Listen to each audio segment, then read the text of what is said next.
So I decided to go through every lyric in Wish and rant about why they're absolutely terrible. You're welcome. Disney's finally done it. They've written the worst soundtrack in animation history. Somebody pat him on the back and hand him an Oscar because apparently it's opposite day. This movie is so egregiously bad that I would gladly blow out my own ears before having to listen to it again. But I have done it. I have delved into the depths of illiteracy and blatant lack of talent for you, YouTube. And what I have found there will shock you. So sit back, relax, and watch as I roast the music of Wish lyric by lyric, song by song. Welcome to Rosas, come on, come this way. This is probably the least offensive song of the bunch, but it has its moments. So like, we have this king named Magnifico. Okay, this line is catchy enough, it follows a nice cadence. We have this king named Magnifico. It sets a precedent for the rest of the stanza, which usually would be followed by several lines confirming that precedent before anything broke away from it, because that's how you artfully break listeners' expectations to create dopamine hits in their brain. But the next line is this. And he built Rosas many years ago. No joke, this sounds like the songs I wrote when I was 12 and had no idea what cadence even meant. Let me take a minute to explain it for you, Disney, since you've somehow forgotten. Cadence in poetry is the rhythm created by the way the syllables are arranged in the line. Like the previous line in this song. We have this king named Magnifico. It goes beat, 1, 2, beat, 1, beat, 1, 2, beat. The natural placement of emphasis on the words coincides with the emphasized beats in this song. But this line, the rhythm does not fit the beat of the song at all. If I were to say where the emphasis was in this phrase, I'd say it was on he, rose, men, years, and go. And he built Rosas many years ago. But the beat of the song places the emphasis on and, rose, knee, and go. And he built Rosas many years ago. I hope I don't have to tell you why this sounds so clunky. You keep them safe every wish he acquired. The use of the word acquires here tells me just how stupid hard they were trying to find rhymes. It doesn't feel natural at all because it's so off from the tone of the rest of the song. They were trying to make Asha sound all quirky and flighty using funny slang and an informal tone. And now suddenly she's spouting thesaurus words like a college student trying to write a professional paper. It's like they just went on Rhyme Zone and used the first word they could relate back to Magnifico because they had no idea how poetry even worked. I will protect you at all costs. This song just took all of the issues from Welcome to Rosas and just doubled down on them so hard. The writing is so incompetent that I genuinely have trouble believing this wasn't ripped directly from my 3rd grade journal. If you'd have told me the feeling you'd bring, I'd think it untrue. This is so freaking clunky as to be utterly idiotic. The phrase, I'd think it untrue, again, is such a tonal issue. It sounds like a medieval knight poked his head into the writer's room and they just plugged in the first thing that came out of his mouth. Somehow they were struggling so much to think of a rhyme for the word you that they had to compromise the tone of the song for. How the crap do you not think of a rhyme for the word you? It is literally one of the simplest words in the English language.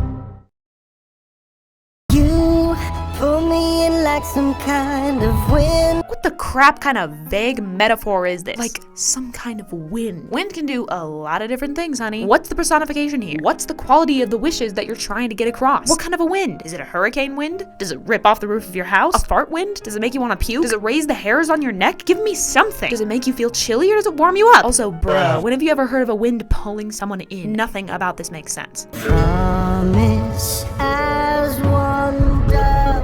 What in the Magic Kingdom do they think they were accomplishing by adding as one does to this line? As one does is a cliche used to illustrate how common a certain action is, and it subtextually implies that whatever action it's referring to is kinda humdrum and boring. Either that or it's used in sarcastic context to illustrate how weird something is. I'd expect to see it at the end of, oh, you know, just went to the grocery store and paid for my food as one does, or even just gave my grandma a call on the old banana phone as one does. But certainly not just inserted into the middle of a song at complete random just to fill out the syllable count. What's pain when I look at you? This is so incompetently worded. It sounds like what they were trying to get at is when Asha looks at the wishes, she forgets her pain. But they rearranged and muddled it around to force it into the mold of the song, and in the process completely botched the idea. What's pain? It sounds like an uncreative teenager trying to write a love song and thinking of the weirdest, stupidest way possible to word something so it doesn't sound cliche. No way I could explain you. The biggest overall issue with this song was it's dedicated to these two characters just gushing over how beautiful the wishes are. These suckers are going off and off about how it's life-changing or some crap. And bro, it's literally just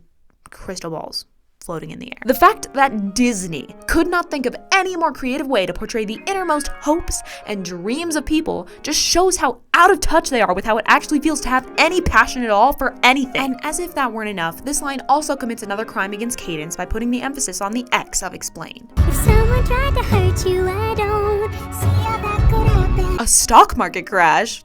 No. I don't see how that could happen. I mean, that's impossible, right? Yeah, it comes across as panicky and like Usha is in denial of reality. Maybe if someone tried to hurt you, I wouldn't let that happen, or I'd hunt them down and gut them like a fish, but I don't see how that could happen. It does not imply Asha's determination to protect good and do the right thing like the rest of the verse is clearly trying to do. The fact that this line was written, edited, recorded, produced, and put through all kinds of musical software, and at no point in that process did anyone say, excuse me, boss, I know it's not my place to criticize ChatGPT and whatnot, but how the crap does this make sense? Again, someone tell me how this line was written, recorded by professional actors, streamlined and quality checked at all levels of production, and no one thought to question how utterly stupid and meaningless this lyric is. The entire first verse of this wish is tuneless and rhythmless spieling, so we're off to a great start. And throw caution to every warning sign. Everyone I know who has heard this line recognizes that it is utter nonsense. You can change up cliche phrases, sure, but only if they make an ounce of crapping sense afterwards. Is this supposed to imply that there are warning signs telling her not to rebel against Magnifico? Does throwing caution at them somehow cow them and make them go away? You can say throw caution to the winds or ignore every warning sign, but you cannot just mash those two phrases together like they're your favorite Boku no Hero ship getting handsy. Did anyone at Disney even listen to this song? If I could just be pointing in any given direction on where to go and what to do. Yeah, hey Star. This is kind of awkward since we haven't met yet and I shouldn't know you exist, but if I could just get like any sort of instructions, because I kind of have all this pent up energy for some reason, and like the plot has given me no actual directive on what to do with it, so yeah, like if I could get any sign from you, that would be great. Thanks. Trying to figure out just who you are. I'm a star.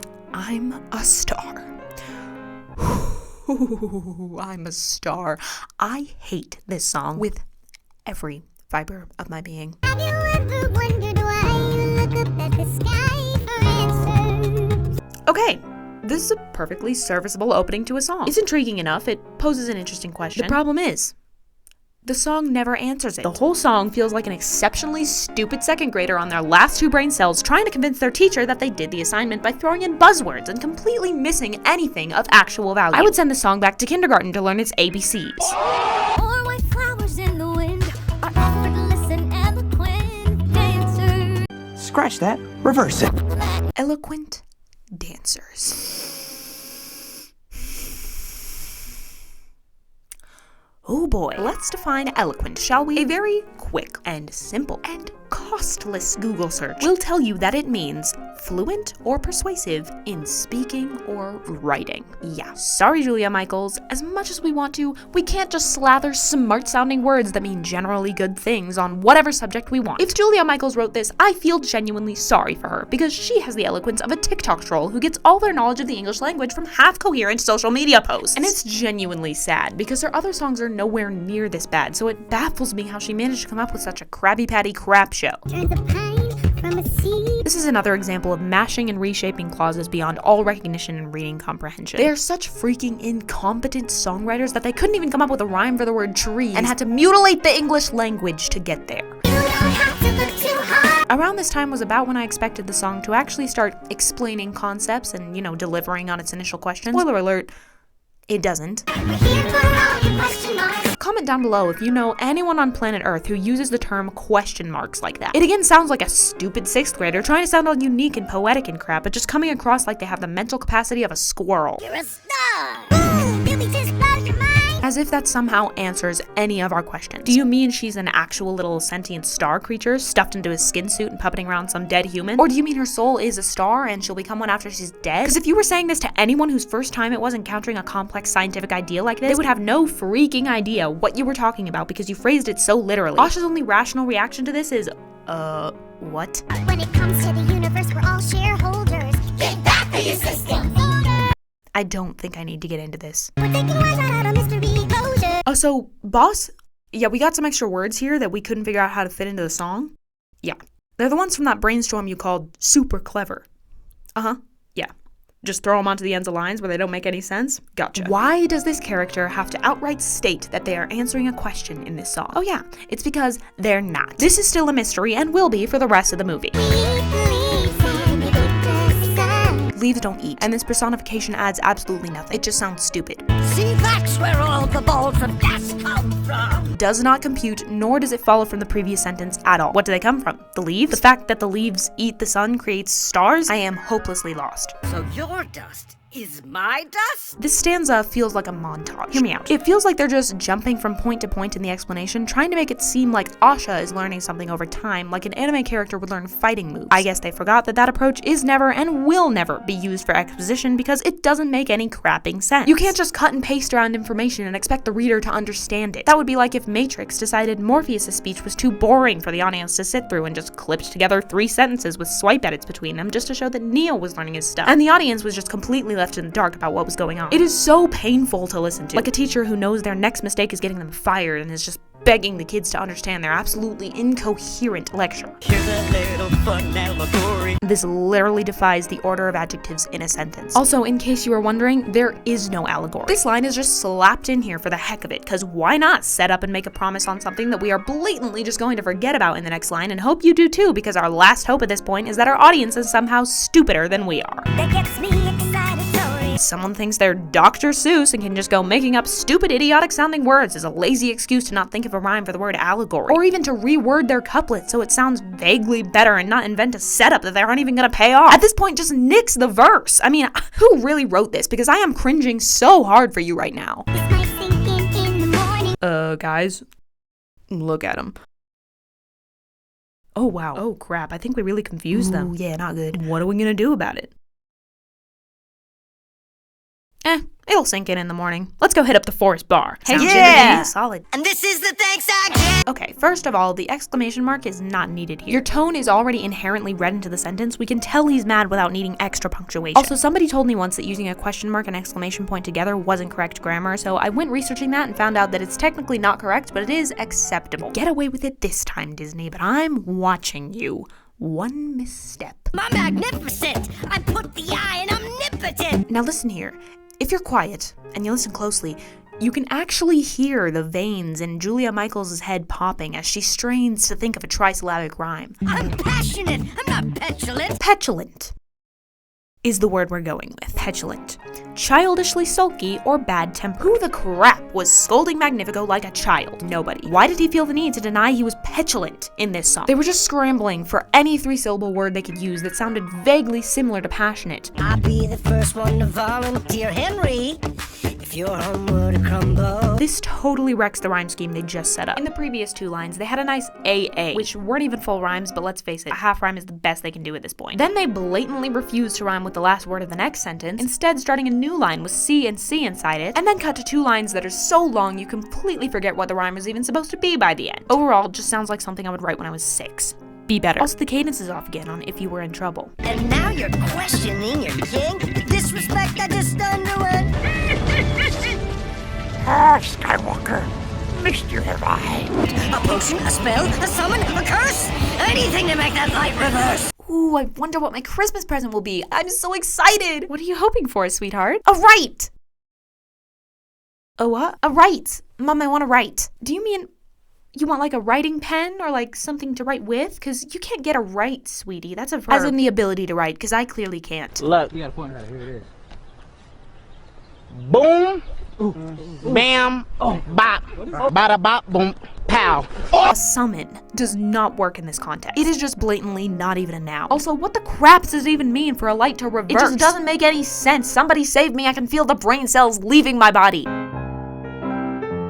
Guys, we have schools. We have books. We have professors of every subject imaginable whose life's passion it is to help people learn. But I guess higher education is a little out of Disney's budget at the moment, so how about a YouTube video, you guys? A free article? There are so many that are so excellently worded and intelligent and could kick these idiotic lyrics into the next ice age. Ooh, wow. Okay, I need to take a nap. Good night, everyone. Before you go, I've got a little request for you. Scroll down to the bottom of the video and find my subscriber count. And if that sucker is below 1,000, just punch that little subscribe button for me and help it along. Can't promise to be this emotional in every video, but what I can promise is lots more nerdy content with lots more lame substitute swear words. Goodbye, folks.